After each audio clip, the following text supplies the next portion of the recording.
Welcome back to Digital Media Insiders. I'm Laura Beamer and we're sitting here with Jennifer Phillips. So my next question is about aesthetics of a film. Do you think it changes when there's a female editor versus a male editor? I think by nature, females are different. I mean, I think we can all pretty much agree. We can generalize and say, no, we're all the same, but truthfully, we're all different in how we react to situations. So I think that women tend to be a little softer when it comes to telling a story. Sometimes I think that, and this is a real generalization because every editor is different, but sometimes I feel that women are more likely to let the moment play out and men are more likely to cut and move on. And that's kind of in line with, you know, believing that men maybe don't relate to their emotions in the same ways as women. But again, every editor is different, so that's a pretty wide generalization. Yeah, yeah. And when you're cutting together a movie, is it more important in post-production to focus on the emotion that's coming from the actors or the continuity of the scene? The editors and directors I've dealt with have really felt that the emotion is more important. And as a viewer, I would say the emotion is more important than the continuity. Everybody will notice a glaring continuity error, but more importantly, are we carrying the emotion of the story forward? Is the story being told, basically? Yeah, is it being told, and are we affecting the viewer? I think that's really important. That's what we're all there for, is to connect with the viewer. It probably still bothers you, though, when you see that continuity error. Oh, it drives me crazy. I'm the worst person to watch television with. Yeah, because you just notice all the little nitpicky things. Yeah, and going to the movies, I've really had to train myself to enjoy the movie and not think about where I would have cut it or where somebody else would have cut it or the music choice or the whatever. You know, the mix.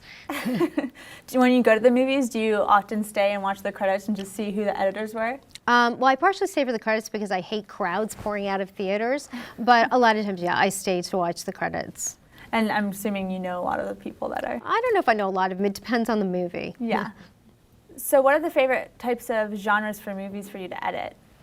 Well, I'm not an editor, but for post-production, I'll work on anything they pay me to work on pretty much. But I really like drama far more. I love period pieces because I think period pieces are just so fun. You get to deal with music that you wouldn't normally get to deal with, the costume design, the colors. That's always a real treat to get to work on a film like that. Can you think of any movies off the top of your head that you know in post-production they just went above and beyond? I would say Elizabeth, probably. They went above and beyond. I mean, certainly all of the Hobbit projects have gone above and beyond in post.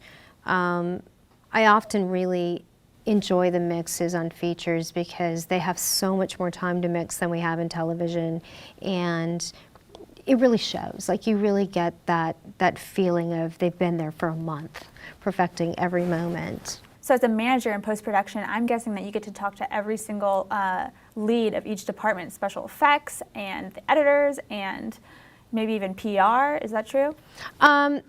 Generally the PR people I talk to, because some of them are my friends. So I talk to them whether I'm working or not. Yeah. Yeah, you talk to costumes sometimes because they want to know if certain patterns, how they look, you know, once they reach the little screen or the big screen. So you might get a call from a production designer about patterns to avoid or okay patterns to use or colors to avoid. Most of them know that, but some of the younger ones are more diligent about asking. You get calls from sound quite often about what file formats are going to be preferred by the mix house. I'm trying to think of what else. Sometimes makeup. Sometimes, well, they'll talk to production, generally, you know, what cameras are going to be used so that they can tailor their makeup styles for those cameras. Mm-hmm. How often do you find that the director of photography and the director of the film want to be a part of post-production? Always. Always. Yeah, I mean, directors of photography, a lot of the ones that I've worked with are extremely busy. So sometimes they'll just send you their notes from wherever they are. You'll send them their dailies and they'll send you your notes, and you really honor their notes. In terms of the directors, they're always involved. They really are always there, except in series television where they may be prepping the next episode and can't be. They're generally always there. Okay, cool. Well, we're going to talk a little bit more in just a bit.